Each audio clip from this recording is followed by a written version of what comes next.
Assalamualaikum everyone, welcome back to this channel. So as you know that we are going to discuss about the drugs which are acting on the respiratory system, and we have started this chapter, and in the bronchodilating drugs we have studied that we have three drugs which acting as the bronchodilating.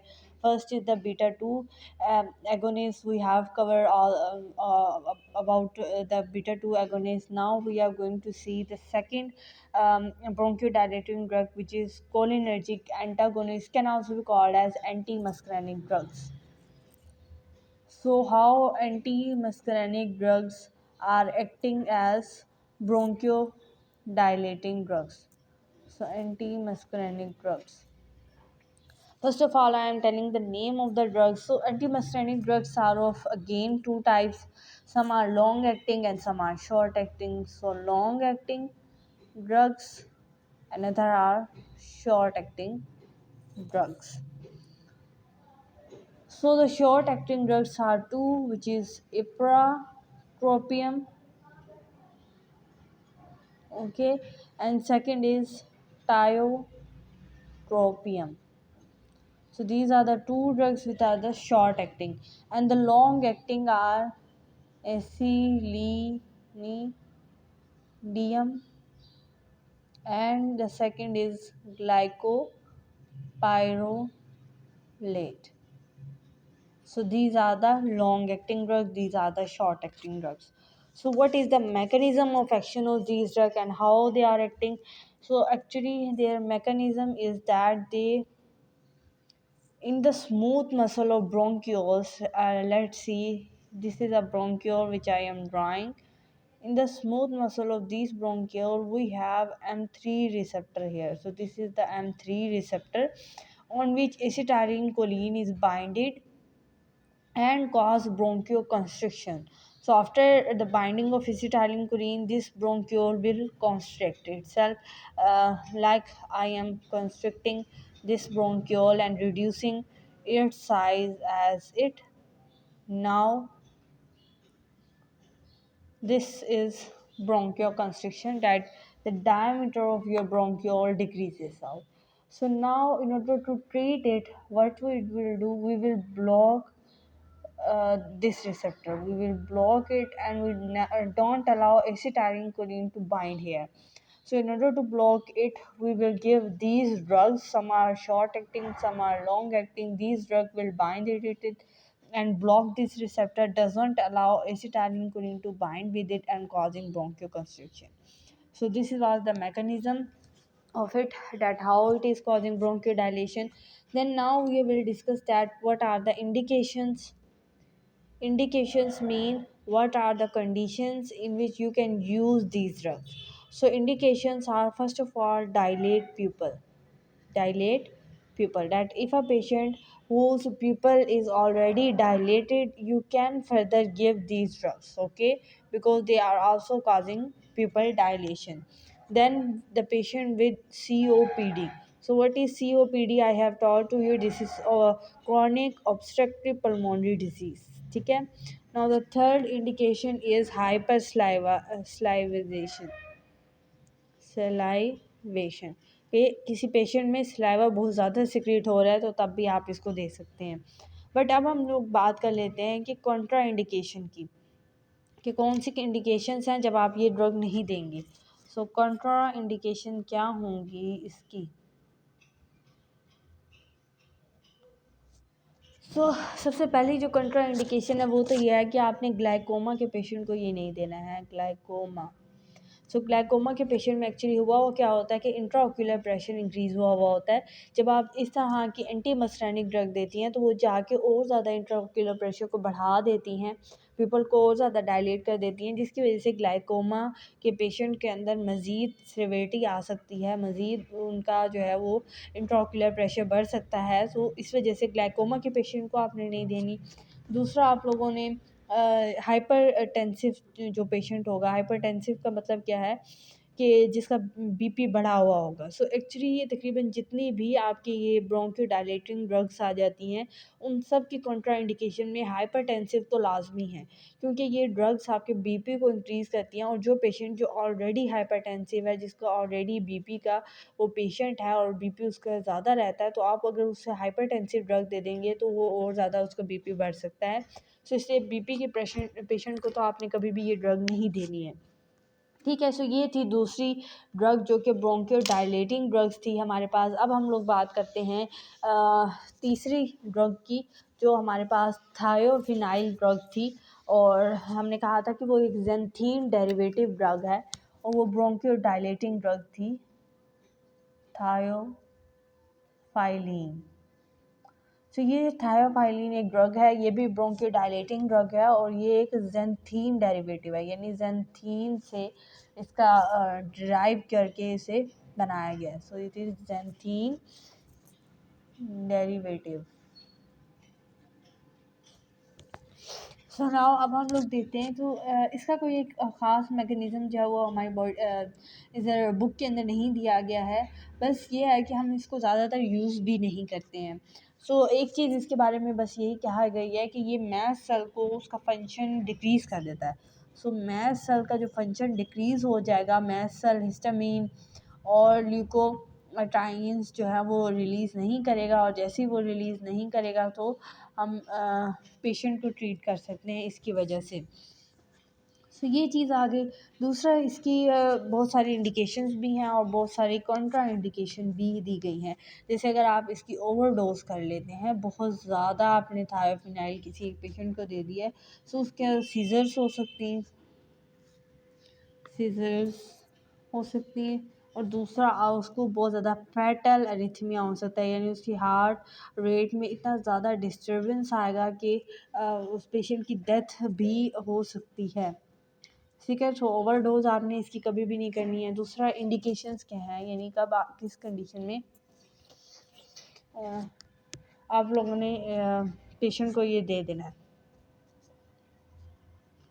सो अगर एक patient है जो जिसको acute asthma हुआ है, यानी chronic asthma नहीं है, एक्यूट अस्थमा हुआ है, उसको आप लोग ये दे सकते हैं, लेकिन लो डोजेज में देना है। दूसरी बात यह है कि पेशेंट जिसको COPD है, उसको भी आप दे सकते हैं। जो पिछली हमने ड्रग पढ़ी थी एंटीमस्टेनिक ड्रग, उसको भी हम COPD में भी यूज़ कर सकते हैं। इस थायोफिनाइल को भी हम COPD में दे सकते हैं। नेक्स्ट बात आ जाती है कॉन्ट्रा इंडिकेशन की, कि किस पार्ट में आप लोगों ने नहीं देना है। सो कंट्रा इंडिकेशन इसकी आ जाती है, एक तो हाइपरटेंसिव। अगेन हाइपरटेंसिव तो हर ड्रग के लिए है ना, कि कोई भी हाइपरटेंशन हाई ब्लड प्रेशर का होगा तो हमने उसको नहीं देनी है। देन हार्ट की डिज़ीज़, ये भी हार्ट में आ रहा है कि हार्ट की डिज़ीज़ के पेशेंट को नहीं देनी। लिवर की डिज़ीज़ में भी नहीं देनी। ठीक है, सो ये कुछ केसेस आ जाते हैं जिनमें आपने नहीं देनी। लास्ट, ठीक है, सो ये सारे केसेस आ चुके हैं जिनमें आप लोगों ने ये वाली जो ड्रग है वो पेशेंट को नहीं देनी है। ठीक है, सो ये तो सारी ड्रग्स थी जो कि ब्रोंकोडायलेटिंग ड्रग्स थी। देन सेकंड हम लोगों ने पढ़ा था कि हमारे पास एंटी इन्फ्लेमेटरी ड्रग्स होती हैं, हम उनको भी देते हैं पेशेंट को। सो हम लोगों ने ब्रोंकोडायलेटिंग की तीनों ड्रग्स जो हैं वो तो कवर कर ली हैं। अब बारी आ जाती है हमारे पास किसकी, हमारे एंटी इन्फ्लेमेटरी ड्रग्स की। सो एंटी इन्फ्लेमेटरी ड्रग्स, ठीक है। सो अब एंटी इन्फ्लेमेटरी ड्रग्स में कौन कौन सी ड्रग्स आ जाती हैं? सबसे पहले तो हमारे पास कोर्टिकोस्टेरॉइड्स आ जाते हैं, कोर्टिकोस्टेरॉइड्स।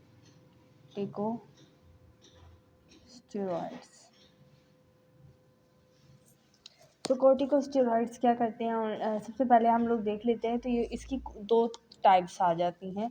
एक, आप इनहेल्ड कोर्टिकोस्टेरॉइड भी दे सकते हैं, ओरल और सिस्टमैटिक भी दे सकते हैं। इनहेल्ड भी हैं और ओरल और सिस्टमैटिक भी हैं। सो अगर आप इनहेल्ड कोर्टिकोस्टेरॉइड्स की बात करें तो उसमें एक ड्रग आ जाती है मैथासोन, मैथासोन। सोन उसको इनहेल के फॉर्म में आप लोग दे देंगे पेशेंट को। अगर ओरल की बात करते हैं तो पेरी डी एन आई होता है, peri D N I S O N E, ठीक है। सो पेरिडीनिसोल को आप ओरली भी दे सकते हैं, और एक होती है मिथाइल पेरिडीनिसोल। एक क्या है, मिथाइल पेरिडीनिसोल। इसको आप आईवी इंजेक्शन के ज़रिए से देते हैं, ये ओरली जाएगी, ठीक है। इसको आप ओरली इनटेक करेंगे, और ये जो मिथाइल है ये आईवी इंजेक्शन के ज़रिए से ही आपकी जाएगी, ठीक है। नेक्स्ट चीज़ आ जाती है, अब हम इसके मैकेनिज़्म पे चले जाते हैं कि किस तरह से कोर्टिकोस्टेरॉइड्स जो हैं वो एंटी इन्फ्लेमेशन कर रहे हैं, ठीक है। सो इसका मैकेनिज़्म मैकेनिज़्म इसका बहुत ही सिंपल है कि ये जो कोर्टिकोस्टेरॉइड्स ड्रग हैं, ये ड्रग जाके बाइंड कर जाती हैं किसके ऊपर, ग्लूकोकोर्टिकॉइड, ग्लूकोकोर्टिकॉइड, अगर स्पेलिंग गलत हो तो माफ़ कीजिएगा, ठीक है। सो ग्लूकोकोर्टिकॉइड जो रिसेप्टर्स होते हैं, आर से मुराद क्या है, रिसेप्टर्स, उन पे जाके बाइंड हो जाते हैं और जीन में इस तरह की चेंज करते हैं, ठीक है। जो इन्फ्लेमेटरी काजिंग जीन बन रहे होते हैं, ठीक है ना। सो इन्फ्लेमेशन होती कब है, कब जब जीन में कोई ना कोई चेंज आ जाता है, तो वो इस तरह से जो है वो सिक्रीशंस होना शुरू हो जाती है कि इन्फ्लेमेशन हो जाती है। सो वो जो इन्फ्लेमेटरी जीन्स हैं उसकी ट्रांसक्रिप्शन को बंद कर देता है, ट्रांसक्रिप्शन नहीं होगी, वो जीन नहीं बनेगा, उसको ब्लॉक कर देगा।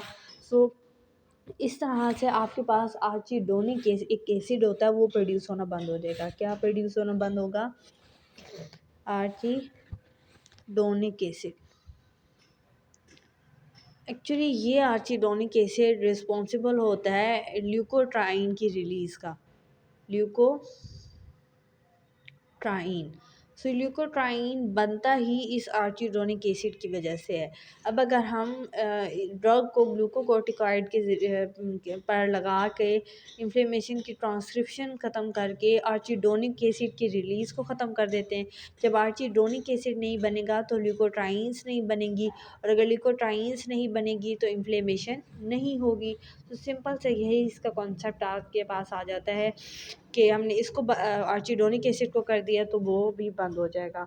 अच्छा, अब किस तरह से आर्चिडोनिक एसिड कन्वर्ट होता है ल्यूकोट्राइन्स में, तो इसका एक पूरा डायग्राम आपकी बुक में दी गई है। वो मैं आपको तब पढ़ाऊँगी जब मैं आपको ल्यूकोट्राइन्स मोडिफायर या इनहिबिटर्स पढ़ाऊँगी। सो इधर मैं बस इसका शॉर्ट सा मैकेनिज़्म बता रही हूँ। नेक्स्ट चीज़ इसकी हम लोग यहाँ पर कवर करेंगे इसके एडवर्स इफ़ेक्ट के साथ।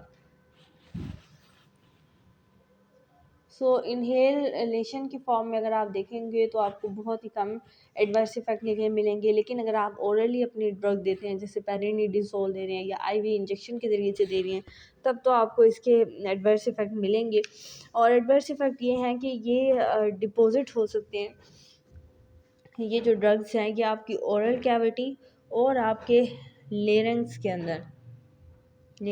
अंदर जो म्यूकोज़ा है उसके अंदर जाके ये डिपॉजिट हो सकते हैं, और एक डिज़ीज़ काज कर सकते हैं जिसको हम लोग क्या कहते हैं, जिसको कहते हैं ओरोफेरेंस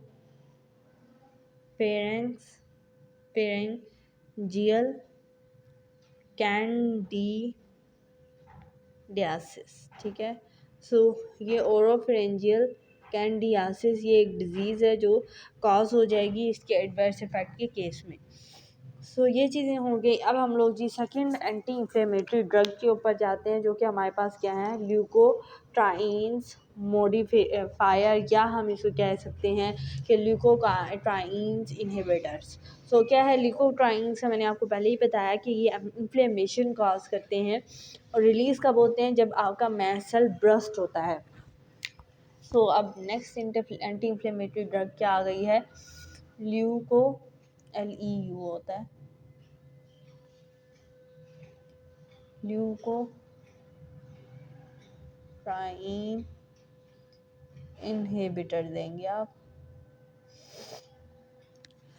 अब ल्यूकोट्राइन इनहिबिटर क्या करेगा, एक्चुअली जाके इसने क्या करना है कि वो जो ल्यूकोकाइन की सिंथेसिस हो रही है उसको ब्लॉक कर दें। सो ल्यूकोट्राइन जब मैस्ट सेल के अंदर उसकी सिंथेसिस होगी, उसको ख़त्म कर देगा।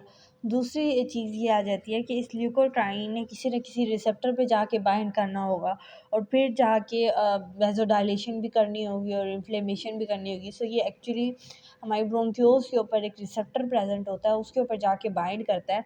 और फिर वैसोडाइलेशन और इन्फ्लेमेशन करता है। अगर हम उस रिसेप्टर को ब्लॉक कर दें या हम उस रिसेप्टर की सिंथेसिस को ही रोक दें, तब भी हम ल्यूकोट्राइन इनहिबिट कर सकते हैं, यानी ल्यूकोट्राइन की सिंथेसिस को रोक सकते हैं, इसके इफ़ेक्ट को रोक सकते हैं।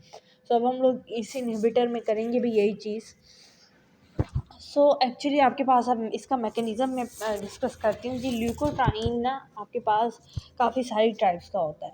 ल्यूकोट्राइन को मैं LT से डिनोट कर रही हूँ, ल्यूकोट्राइन, ठीक है। अब इसकी टाइप्स हैं, एक तो A4 ल्यूकोट्राइन होता है, एक B4 होता है, एक C4 है, एक D4 है और एक E4 भी है। ये सारे टाइप्स हैं ल्यूकोट्राइन्स की और ये सब आपके प्रेजेंट होती हैं, ठीक है। अब कुछ ड्रग्स हैं जिन्होंने इसी के ऊपर इफ़ेक्ट करना है और काम दिखाना है। अब मैकेनिज़्म आप लोग इसका देख लें कि किस तरह हम ल्यूकोट्राइन को इनहिबिट कर रहे हैं। एक्चुअली आपके पास लेट्स सपोज कि ये एक ब्रोंक्यूल है, ठीक है। ये एक ब्रोंक्यूल है। अब मैं इस ब्रोंक्यूल को एक्सपैंड करके बना रही हूँ, ठीक है। ये ब्रोंक्यूल की सेल मेम्ब्रेन है। लेट्स सपोज कि ये एक सेल इसमें से मैं निकाल लेती हूँ, इस तरह से कर लेते हैं। इस ब्रोंक्यूल का एक सेल मैंने यहाँ पर निकाल लिया, ये उस ब्रोंक्यूल का सेल है, ठीक है। और बाहर सारा साइटोप्लाज्म वगैरह चीज़ आ जाती है। अब आपके पास क्या हो रहा होता है कि आपके सेल के बाहर ही ये आर्चिडोनिक एसिड प्रेजेंट होता है। आर्चिडोनिक एसिड, ये आर्चिडोनिक एसिड कन्वर्ट हो जाता है किसके अंदर, ल्यूकोट्राइन A4 के अंदर, ठीक है। और एक इंजाइम है जो इसको कन्वर्ट करता है इसमें, और वो इंजाइम है 5 लिपोक्सीजीनेस ये इंजाइम है जो A4 को बनाएगा। अब ये जो ल्यूकोट्राइन A4 है, ये खुद को कन्वर्ट कर देता है ल्यूकोट्राइन B4 के अंदर। अब ये ल्यूकोट्राइन B4 सेल के अंदर चला जाएगा और सेल के अंदर जाके ये जो B4 है, ये डिफरेंट किस्म के जो वाइट ब्लड सेल हैं, जैसे आपका न्यूट्रोफिल हो गया, लेट्स सपोज कि ये न्यूट्रोफिल है और ये आपके पास इसिनोफिल्स है, ये उनको अपनी तरफ अट्रैक्ट कर देता है। तो ये जो ल्यूकोट्राइन B4 है ना, इसके बारे में बुक में भी लिखा हुआ है कि ये कीमियो अट्रैक्टर है, कीमो अट्रैक्टिव है। This is chemo attractant.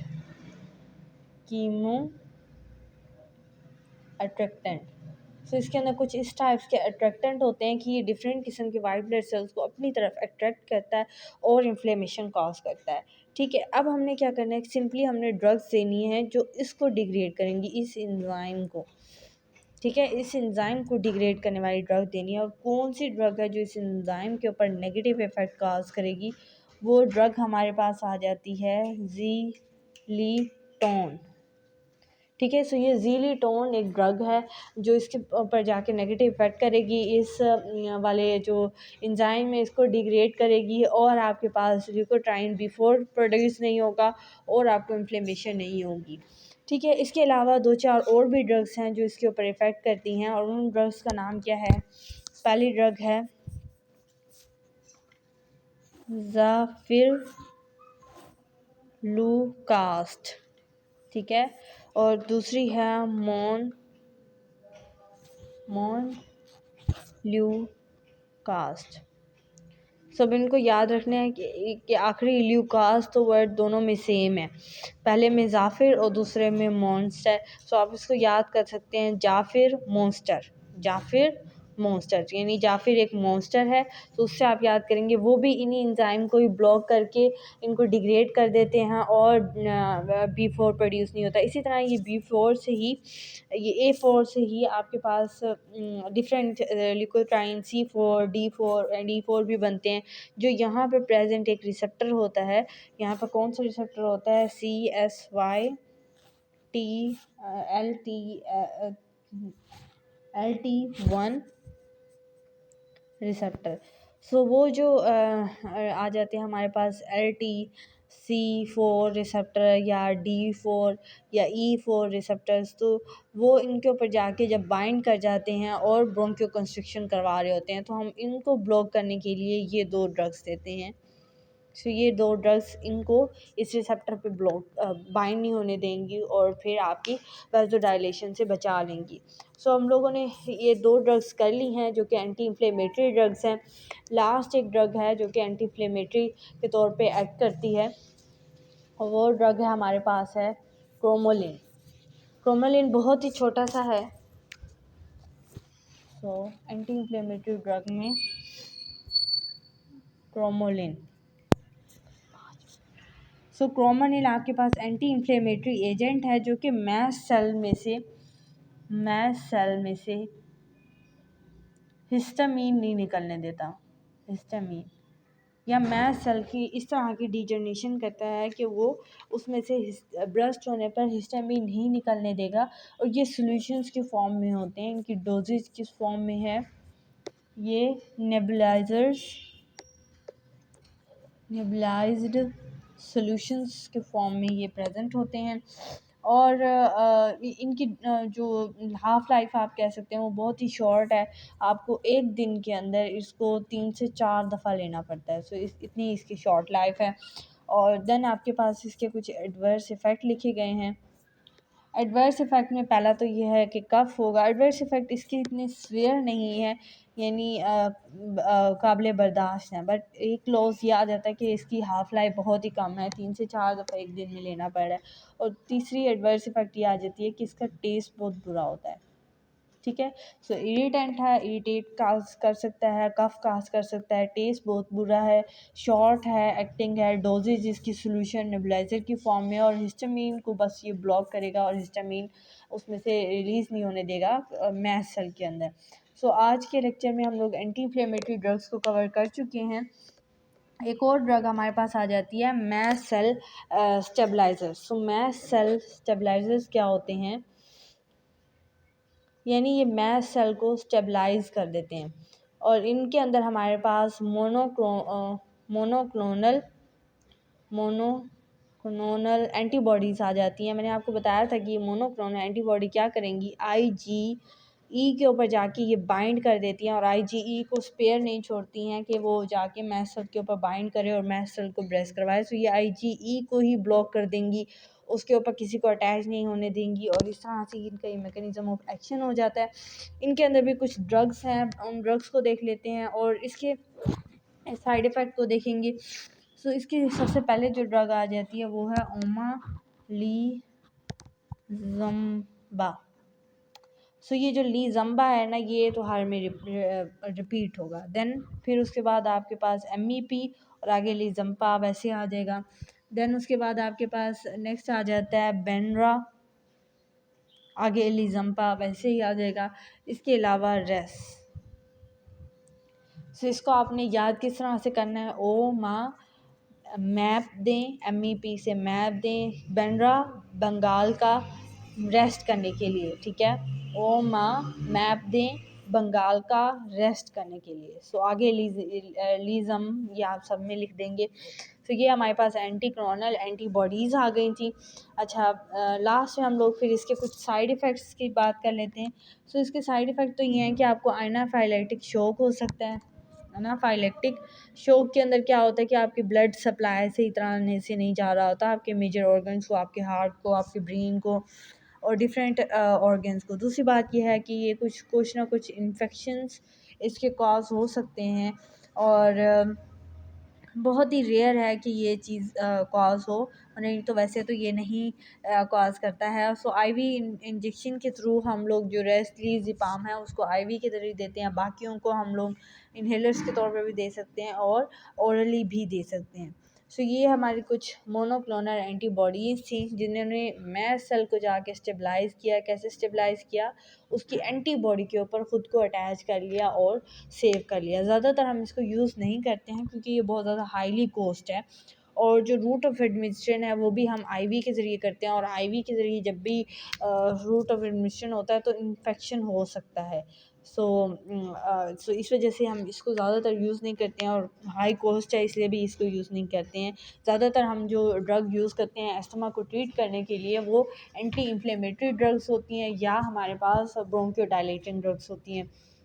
सो ये था आज का हमारा लेक्चर, जिसमें हम लोगों ने देखा कि ड्रग्स कौन कौन सी हैं जिनको हम यूज़ करते हैं अस्थमा को ट्रीट करने के लिए। 3 ड्रग्स में हमने इसको डिवाइड किया था: anti inflammatory drugs, mast cell stabiliser and beta 2 agonist. सबको हमने देख लिया, बीटा 2 एगोनिस्ट किस तरह से हैं, ब्रोंकोडायलेटिंग ड्रग्स कैसी हैं, उनके अंदर कौन सी डिवीजन आ जाती है। बीटा 2 एगोनिस्ट है, उसके अंदर हमारे पास एंटीकोलिनर्जिक ड्रग्स आ जाती हैं, थियोफाइनल आ जाती है। फिर उसके बाद हमने एंटी इन्फ्लेमेटरी ड्रग्स देखी जिनमें ल्यूकोट्राइन इनहिबिटर आया, क्रोमोलिन आ गया था, और इसके बाद कॉर्टिकोस्टेरॉइड्स आ गए थे, और फिर हमने लास्ट में मास्ट सेल स्टेबलाइजर देखे जिसमें मोनोक्लोनल एंटीबॉडीज़ आ गई थी। सो ये था आज का हमारा लेक्चर। आई होप कि आप लोगों को लेक्चर अच्छा लगा होगा। अगर आपको वीडियो अच्छी लगी है तो वीडियो को लाइक कर दें, वीडियो को सब्सक्राइब करें, अपने फ्रेंड के साथ शेयर करें, और बेल आइकन को ज़रूर प्रेस करें ताकि आने वाली हर नई वीडियो आप तक पहुंच सके। सो अपना बहुत सारा ख्याल रखिएगा, मिलेंगे अगले लेक्चर में, तब तक के लिए अल्लाह हाफिज़।